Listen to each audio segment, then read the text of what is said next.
বিসমিল্লাহির রহমানির রহিম। প্রিয় দেশবাসী, আসসালামু আলাইকুম।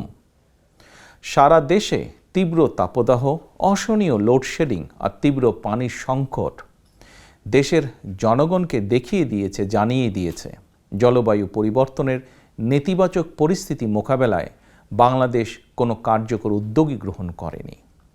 এ সংক্রান্ত বক্তব্যের শুরুতেই আমি একটি ঘটনার কথা উল্লেখ করতে চাই। আপনাদের অনেকেরই নিশ্চয়ই মনে আছে, দুর্নীতিবাজ হাসিনার পৃষ্ঠপোষকতায় আওয়ামী লীগ নেতা মখা আলমগীরের নেতৃত্বে একটি আওয়ামী চক্র 2013 সালে ফার্মার্স ব্যাংক নামে একটি ব্যাংক প্রতিষ্ঠা করেছিল। লুটপাট আর টাকা পাচারের অন্যতম নিরাপদ এই ব্যাংকে 2015 সালে জলবায়ু তহবিলের প্রায় 600 কোটি টাকা সরিয়ে নেওয়া হয়েছিল। আজ পর্যন্ত সেই টাকা জলবায়ু তহবিলে ফেরত দেওয়া হয়নি। জলবায়ু মোকাবেলায় খরচ না করে জলবায়ু তহবিলের টাকা কেন মখা আলমগীরের ব্যাংকে সরিয়ে নেওয়া হয়েছিল? প্রিয় দেশবাসী, এই প্রশ্ন আমি আপনাদের কাছেই রেখে যাচ্ছি। প্রিয় ভাই বোনেরা, বৈশ্বিক জলবায়ু পরিবর্তনের ফলে সবচেয়ে বেশি ঝুঁকিপূর্ণ দেশগুলোর অন্যতম বাংলাদেশ। সুতরাং তাপদাহ কিংবা দাবদাহ যাই বলি না কেন, এর পেছনে বৈশ্বিক জলবায়ু পরিবর্তনের প্রভাব রয়েছে বটে, তবে হঠাৎ করেই কিন্তু এমন পরিস্থিতির উদ্ভব হয়নি। বৈশ্বিক জলবায়ু পরিবর্তনের নেতিবাচক প্রভাব মোকাবেলায় ঝুঁকিপূর্ণ দেশগুলো নানা রকম প্রস্তুতি নিয়েছে, আর বাংলাদেশ জলবায়ুর টাকা লোপাট করার জন্য ফার্মার্স ব্যাংক বানিয়েছে। দুর্নীতি, লুটপাট, টাকা পাচার শেষে নাম পরিবর্তন করে ফার্মার্স ব্যাংক বিলীন হয়ে গিয়েছে পদ্মায়। পদ্মা নাম ধারণ করা ব্যাংকটি এখন আবার নতুন করে এক্সিম ব্যাংকের সঙ্গে বিলীন হচ্ছে। একের পর এক নাম পরিবর্তন হচ্ছে, কিন্তু ফার্মার্স ব্যাংকে সরিয়ে ফেলা জলবায়ু তহবিলের শত শত কোটি টাকা আদৌ কি আর ফেরত পাওয়া যাবে? প্রিয় দেশবাসী, জলবায়ু পরিবর্তনের ঝুঁকি মোকাবেলায় জলবায়ু পরিবর্তন trust, Bangladesh climate change resilience fund কিংবা গ্রিন ক্লাইমেট ফান্ডে দেশি বিদেশি উৎস থেকে জমা হওয়া হাজার হাজার কোটি টাকা লোপাট করে নিয়েছে আওয়ামী লুটেরা চক্র। জলবায়ু তহবিলের টাকা মানেই যেন আওয়ামী লুটেরাদের লুটপাটের নিরাপদ খাত। বাংলাদেশ জলবায়ু তহবিলের টাকা খরচ করে নেওয়া এমন একটি প্রকল্পও খুঁজে পাওয়া যাবে না যেখানে লুটপাট বা দুর্নীতি হয়নি। জলবায়ু তহবিলের ফান্ড পরিচালিত কমপক্ষে 60টি প্রকল্পের ব্যাপারে টিআইবি অনুসন্ধান চালিয়েছে এবং টিআইবি প্রতিটি প্রকল্পেই দুর্নীতির পুকুর চুরি খুঁজে পেয়েছে। জলবায়ু তহবিলের টাকা লুটপাটের দিকে নজর থাকলেও জলবায়ু মোকাবেলায় বিনা ভোটের সরকার কার্যত কোনো কার্যকর উদ্যোগই গ্রহণ করেনি।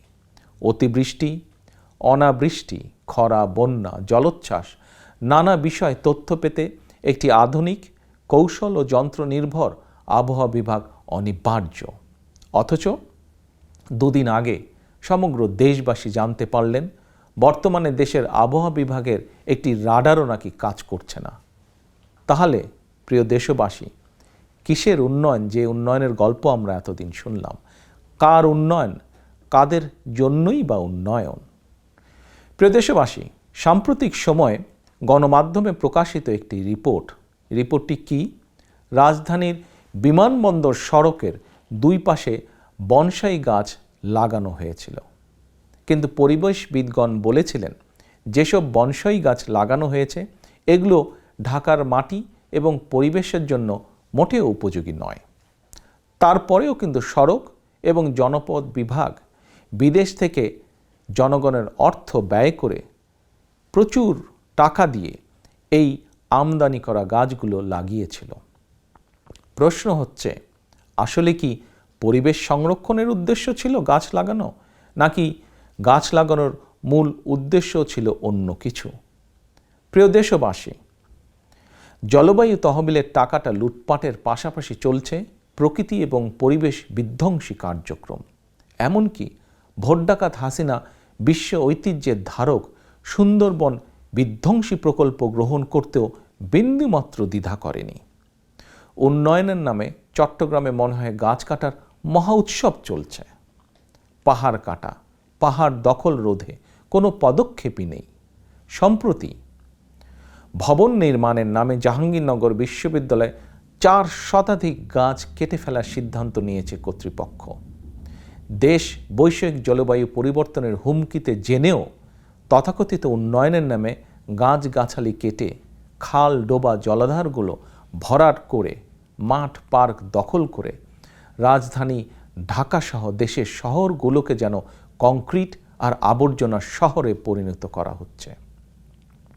প্রিয় দেশবাসী ভাই ও বোনেরা, তাপদাহ কিংবা দাবাদাহের সময় নদীমাতৃক বাংলাদেশের নদ নদী, হাওর, খালগুলো জনগণের জন্য একটি আশ্রয়স্থল হতে পারত, বিশেষ করে গ্রামীণ জনপদের মানুষের জন্য। কিন্তু উজান থেকে নদী শাসন শোষণের কারণে ভাটির বাংলাদেশের নদ নদীগুলো প্রায় সারা বছরই পানিশূন্য থাকে। আর এই সুযোগে আওয়ামী দখলদার চক্র পানিশূন্য খাল, নদ নদী দখল করে নিয়ে ভরাট করে ফেলেছে।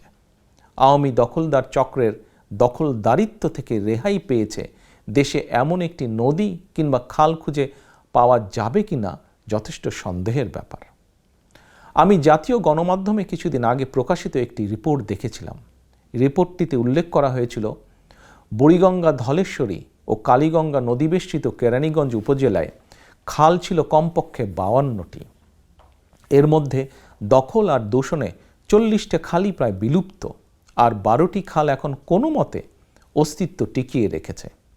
দখলদার হাসিনা আরও কিছুদিন যদি ক্ষমতায় থাকতে সক্ষম হয়, তাহলে দেশবাসী দেখবেন এই 12টি খালের অস্তিত্ব হয়তো আর খুঁজেই পাওয়া যাবে না।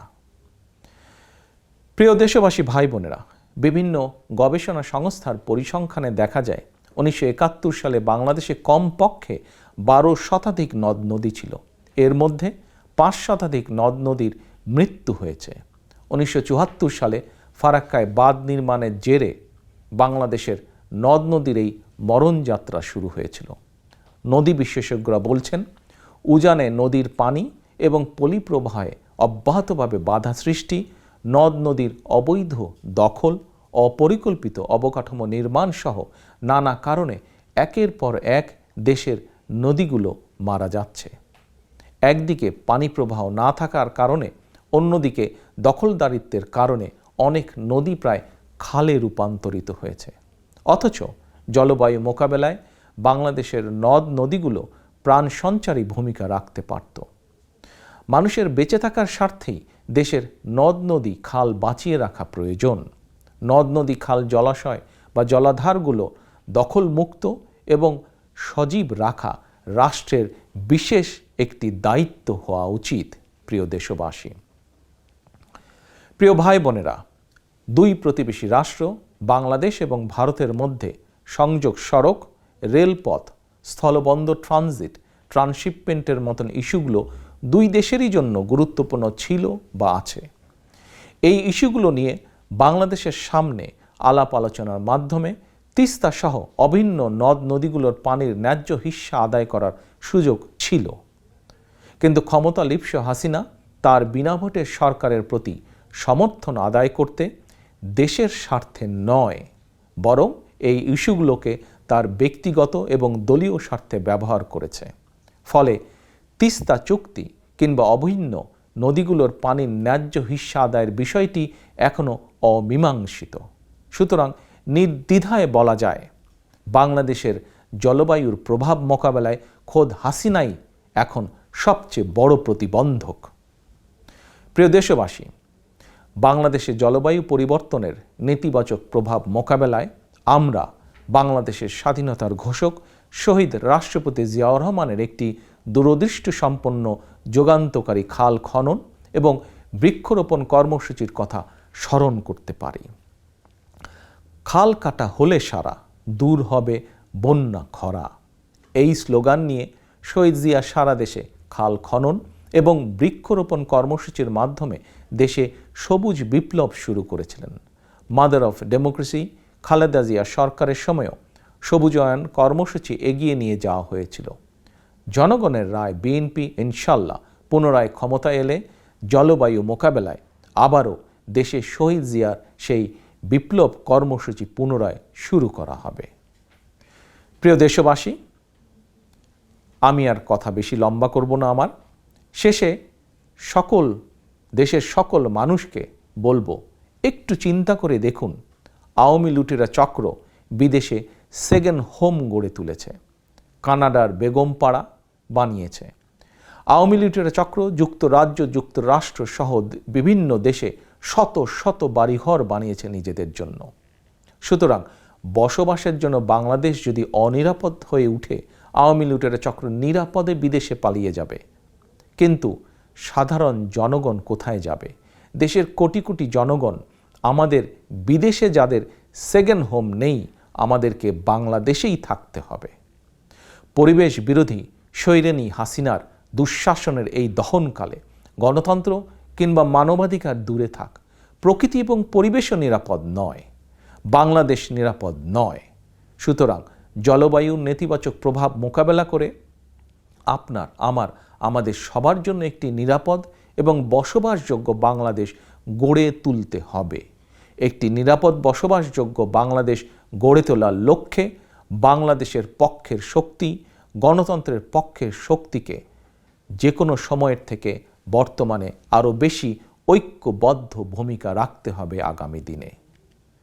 প্রিয় দেশবাসী, আপনাদের সকলকে ধন্যবাদ জানিয়ে আমার বক্তব্য শেষ করছি। আল্লাহ হাফেজ। বাংলাদেশ জিন্দাবাদ। বাংলাদেশ জাতীয়তাবাদী দল জিন্দাবাদ।